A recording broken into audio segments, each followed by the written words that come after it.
They're young athletes from the most basic of Samoan homes. They're athletes with intellectual disabilities. But these Samoans are gaining a whole new respect thanks to Special Olympics. Hi, my name is Udo Onisemo and I'm representing Samoa and I love to go to Athens. Hi, my name is Shantel. I live at Tufra. I am 15 years old. Thank you.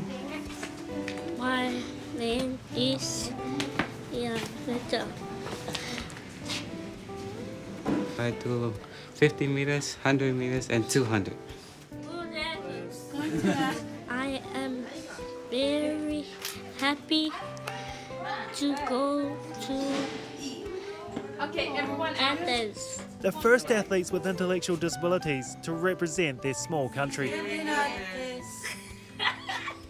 Old beliefs used to say that, the family was cursed if you have a disabled child.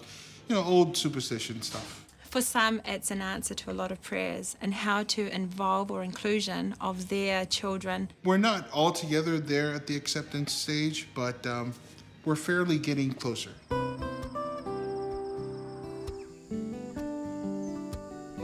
The athletes come from the most distant villages of these islands.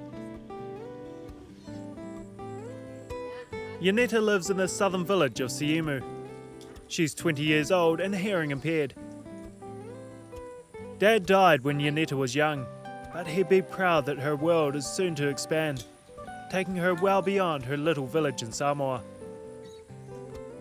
She lives here with her 23-year-old stepfather and 5 younger brothers and sisters, 4 preschoolers.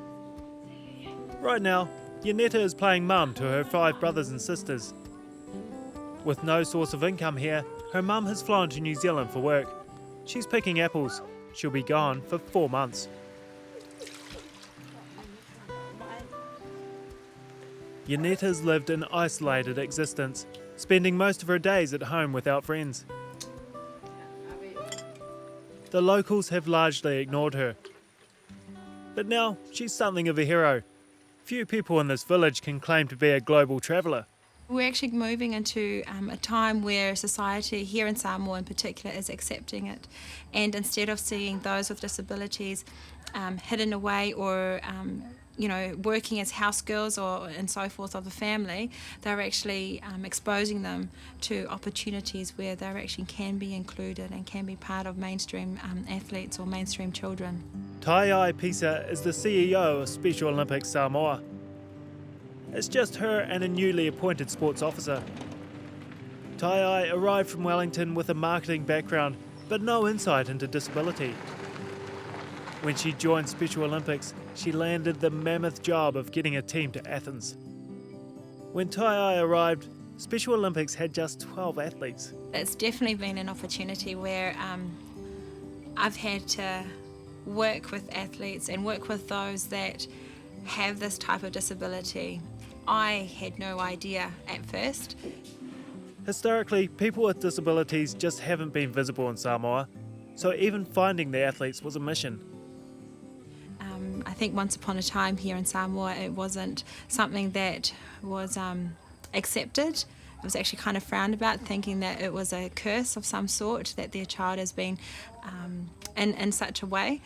But through Special Olympics, it's allowed them to express through sport, and that's a fun thing about it. A team of volunteers mounted a huge drive throughout rural Samoa. They've now closed the books at 164. Having selected the team of 8 athletes, she now has to raise $300,000 to send the Samoan team to Athens. For the families, the idea of travelling so far is mind-blowing. It's a new concept. It's a concept that, why are these people interested in my child? What is it? What's in it for them? Almost kind of, that with them concept, but for them they see change, and for them they see improvement. And if a child has never spoken before, has never expressed through sport before, all of a sudden Special Olympics comes along and here they are playing with each other and also participating in something that they never thought that their child could do. Shantel is the youngest in her family. Her mum Heather is a solo parent who's done her best to care for and educate her daughter, but with little support or understanding.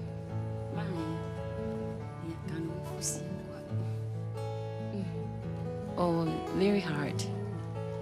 It's been very hard for me, trying to, make her to be in with my other kids, and with the other kids too, of my family too. And when she play with the other kids, they know she's different.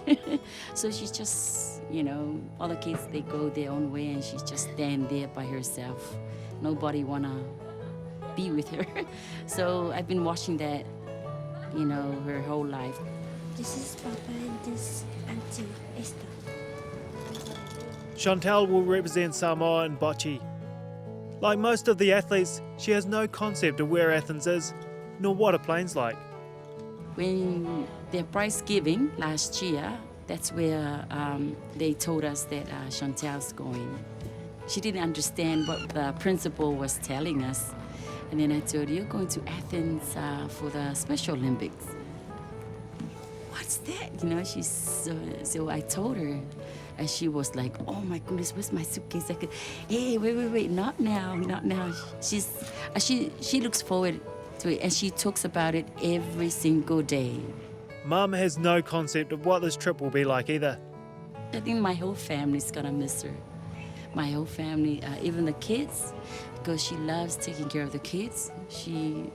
I think she nearly does all the housework. It's an improvement of life. And that's what Special Olympics is. It's providing an opportunity for those that have never had the opportunity to be part of something, to be a sense of belonging, to belong. Samoa is made up of two main islands, Upolu and Savaii. Tai travelled the length and breadth of both, scouting for athletes.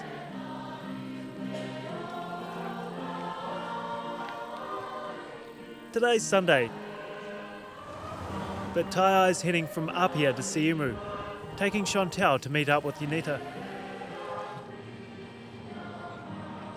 Neither of the girls' families can afford even a bus fare, so that the friends can catch up. Here in Samoa, it's actually kind of scarce people with cars, and also those that would have the time to actually help us out. Getting the girls together doesn't form part of Tai-Ai's job description, but she's happy to make the 45-minute trip to the other side of the island.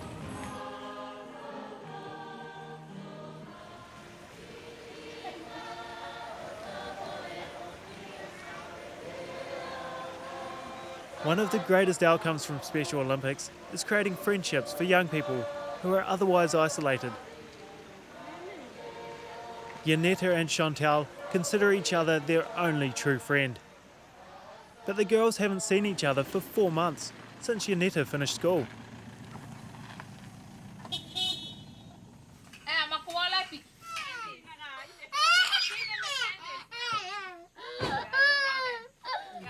It's a new concept for them to have someone in their home, so they've never had so many people here. Shantel learned sign language so she could communicate with Yaneta. Shantel has missed her friend desperately during the months of separation, but neither family had money to get the girls together. She cried when Yaneta didn't come to school. She didn't know that Yaneta already finished school. So the whole week, the first week, she always come home and she cried because I think she's been trying to find a new friend. Been telling her, try and find a new friend.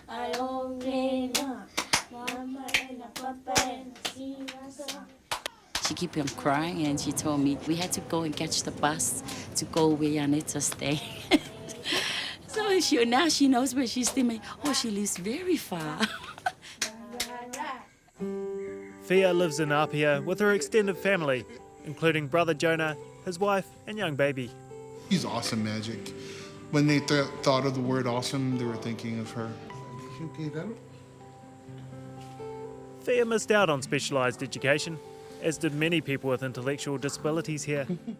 Now she spends her days at home. She's wrapped with the arrival of a new baby,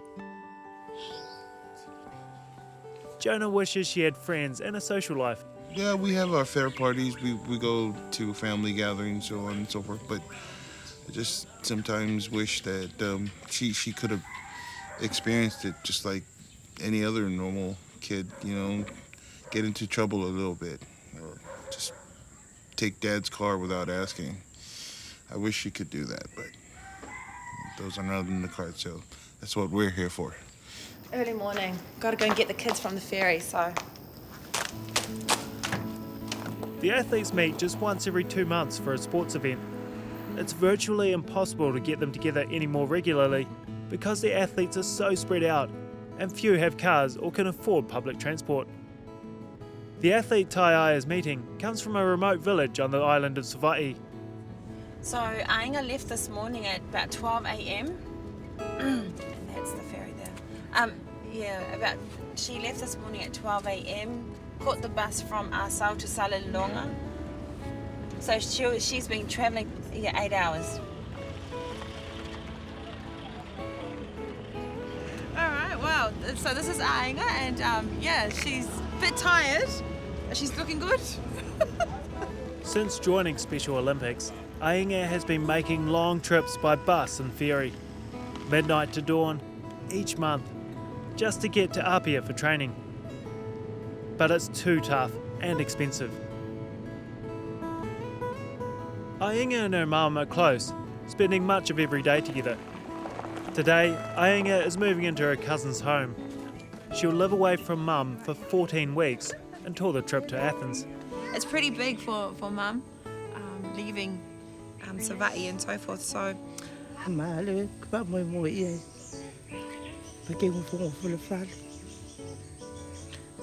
Ya mai ele nga fe awe fa ya ape ka ke sa mo ki lo ya ma lo fo ama na pe la misia ya ke lo.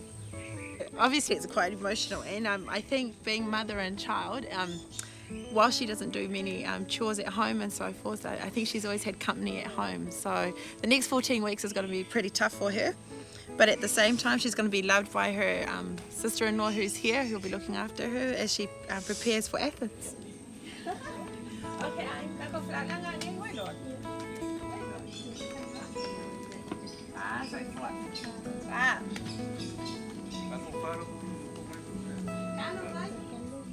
The biggest task right now is getting sponsors. Motor One donated vehicles so they can at least get around. I mean, the cars that are provided are to help the mobility of actual Special Olympics, but to ensure that our athletes get to training. And so at the moment we have a pickup for our day-to-day administration and operations and so forth, and we also have a van to actually pick up the 8 athletes that are being chosen to go to Athens.